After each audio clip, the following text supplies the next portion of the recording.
Tahun 2002, Indonesia dan dunia internasional terhenyak saat melihat serangkaian bom bunuh diri di kawasan Kuta Bali yang banyak dikunjungi turis asing. Ledakan bom di diskotik Paris Club dan Sari Club mengakibatkan 202 orang tewas, melukai 209 orang, serta sejumlah bangunan rusak parah. Aksi teror itu menjadi yang terbesar di Indonesia dan menorehkan catatan kelam.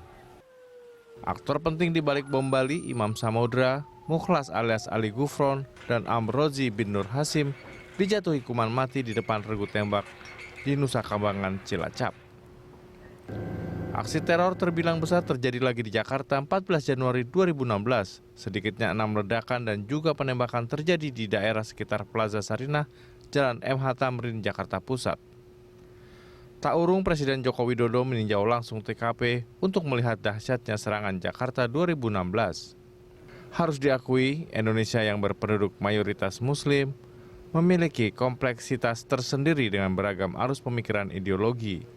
Ada kelompok jihadis dan mujahidin, ada pula kelompok yang ingin mengganti ideologi negara dengan menegakkan negara Islam atau khilafah, serta ada pula penganut doktrin takfiri yang mengkafirkan kelompok lain. Pemerintah melakukan dua pendekatan, yakni penegakan hukum dan budaya berupa deradikalisasi guna menyadarkan mereka yang terpapar paham radikalisme maupun terorisme. Kelompok radikal bisa diatasi dan banyak yang dilarang termasuk Jemaah Islamiyah, ISIS, Jamaah Ansarud Daulah, dan Hizbut Tahrir Indonesia. Tim Liputan Berita 1.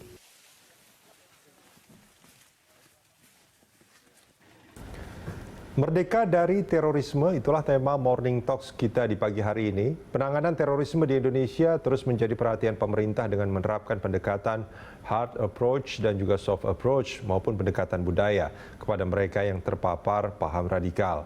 Untuk membahasnya kita telah terhubung dengan Sekretaris Umum PP Muhammadiyah Abdul Muti. Selamat pagi, Assalamualaikum Pak Abdul Muti. Selamat pagi, Waalaikumsalam warahmatullahi wabarakatuh. Terima kasih sudah bergabung bersama kami di pagi hari ini Pak Abdul Muti. Ini kalau kita bicara soal terorisme, memang seperti paket di awal tadi, tahun 2002 ketika ada bom meledak di Bali, ini memang agak mengagetkan sebetulnya. Dan terus kemudian aksi-aksi terorisme itu dikait-kaitkan dengan agama. Nah, di kemerdekaan Indonesia yang hampir 75 tahun ini nampaknya ancaman itu masih belum selesai. Boleh saya katakan seperti itu Pak Abdul Muti?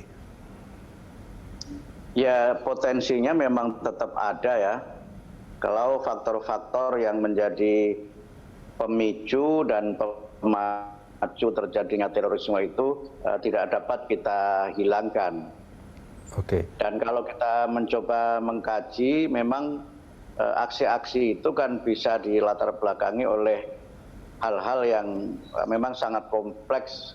Tidak bisa kita kaitkan itu semata-mata dari sudut pandang agama, tapi juga dari aspek-aspek lain yang dalam konteks historis, baik pengalaman di Indonesia maupun di negara-negara yang lainnya, harus kita lihat case by case dan harus kita perhatikan secara seksama mengenai aktornya, motifnya, dan berbagai aspek lain yang berkaitan dengan terorisme itu. Poinnya dia tidak pernah tunggal, tapi memiliki multidimensi yang membuat kita harus sangat berhati-hati dan tidak gegabah membuat generalisasi. Ya, nah ini menarik sebetulnya. Saya juga ini membaca tulisan Anda ini sebetulnya, pernyataan-pernyataan yang dijadikan tulisan ini, yang kita harus menjawab tantangan terorisme dengan social security. Ada beberapa pernyataan Anda yang saya coba kutip. Misalkan yang mengatakan bahwa seperti yang tadi disebutkan bahwa aksi terorisme itu bukan dari satu faktor atau satu dimensi saja, tapi karena latar belakang, pengalaman hidup, dan segala macam. Tapi yang menjadi permasalahan kemudian, teks-teks agama itu dijadikan alasan pembenar. Begitu nggak kira-kira boleh saya simpulkan? Ya, sebagian memang menggunakan agama sebagai alasan teologis untuk membenarkan aksi-aksi terorisme itu. Tetapi menurut saya penyebabnya lebih karena faktor induktif daripada faktor deduktif. Oke. Artinya kalau faktor deduktif itu mereka membaca teks kitab suci, kemudian dari pemahaman kitab suci itu mereka melakukan aksi. Kalau proses itu bersifat induktif, itu bermula dari berbagai macam pemahaman dan pengalaman atas berbagai peristiwa yang mereka hadapi, misalnya hal-hal yang berkaitan dengan persoalan identitas, hal-hal yang berkaitan dengan persoalan kesejahteraan, atau mungkin juga keadilan, ekonomi, politik, dan sebagainya. Dan kemudian berbagai macam pengalaman itu memberikan satu inspirasi kepada mereka untuk berbuat sesuatu, dan inspirasi itu kemudian mereka dapatkan dari teks-teks agama. Nah, kalau faktor-faktor yang berkaitan dengan realitas kehidupan ini memang masih terus terjadi, ya saya kira saya sampaikan di depan tadi, potensi akan adanya aksi kekerasan itu tidak bisa kita hindari. Oke. Nah, ini kalau kita melihat permasalahan ini memang dimensinya banyak Pak Abdul Muti, tapi mari kita fokuskan di pemahaman di teks-teks agamanya. Nah, ini kan mestinya ada peran besar dari para ulama, ormas-ormas keagamaan, termasuk juga lembaga-lembaga pendidikan yang berbasis agama. Begitu nggak kira-kira? Ya, memang ada 3 hal yang menurut saya perlu menjadi bagian dari tugas kita bersama-sama di kalangan kelompok agama itu. Yang pertama, bahwa peristiwa-peristiwa yang berkaitan kekerasan dan kemudian kalau kita lihat dari pelakunya, bisa kita kategorikan ke dalam beberapa kelompok. Yang pertama adalah kelompok yang memahami agama secara sangat tekstual, memahami agama secara skripturalistik, dan tidak melihat bagaimana konteks dan bagaimana pemahaman suatu dalam konteks Islam, ya, misalnya dalam konteks suatu ayat Al-Quran atau hadis Nabi dengan situasi yang menjadi latar belakang kenapa suatu ayat itu diturunkan. Misalnya konsep-konsep dasar mengenai jihad. Kalau kita lihat di dalam Al-Quran itu kan ada 2 istilah yang dipakai di dalam Al-Quran itu.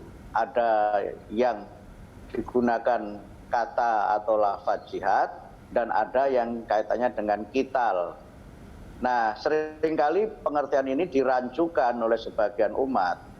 Kalau jihad itu kan pengertiannya lebih sebagai usaha yang bersifat sungguh-sungguh dan itu mengedepankan perdamaian.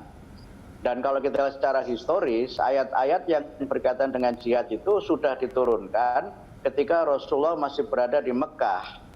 Sementara pada saat beliau di Mekah itu sama sekali tidak pernah ada peperangan. Nah, jihad dalam kaitan itu kan lebih dalam hubungannya dengan bagaimana mempertahankan identitas,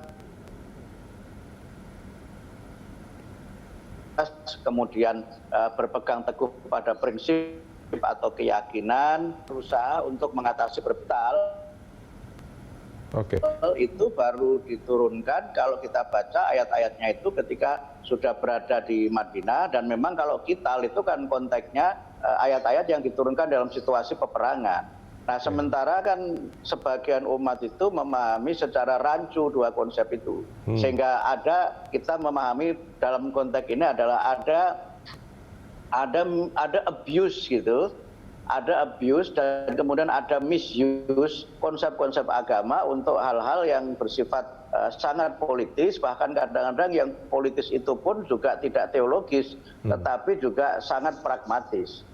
Nah, seringkali ini yang memang menjadi persoalan di mana agama dijadikan sebagai legitimasi untuk melakukan tindakan kekerasan, dan tindakan kekerasan itu hanya dalam tujuan sangat sempit for the sake of power, hanya untuk mendapatkan kekuatan.